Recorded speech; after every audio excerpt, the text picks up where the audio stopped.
mtoto wa Ronaldo, Cristiano Ronaldo Junior, jana ameanza mechi yake ya kwanza na timu ya taifa ya vijana chini ya miaka 15 ya Ureno, timu ya taifa ya babake. Aliingia dakika ya 54 kipindi cha pili. Walikuwa wakicheza na taifa la Japani, watoto wa chini ya miaka 15, ikiwa ni mechi yake ya kwanza kwa timu ya taifa kwa vijana wa chini ya miaka 15.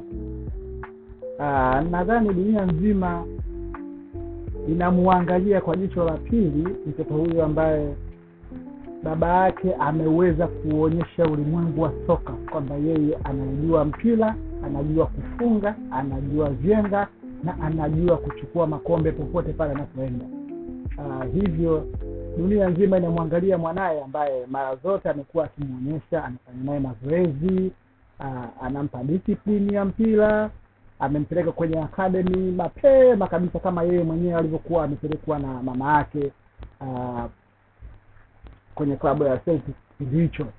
Kwa hiyo dunia nzima imekuwa inamwangalia huyu mtoto ikisubiri labda atafanya maajabu kama aliyofanya baba yake. Ikisubiri labda tuone muda ndio utakaoamua. Nadhani wanasema mtoto wa panya ni panya na mtoto wa paka ni paka na mtoto wa mbwa ni mbwa. Tunamtakia mema kwenye timu yake ya taifa. 15.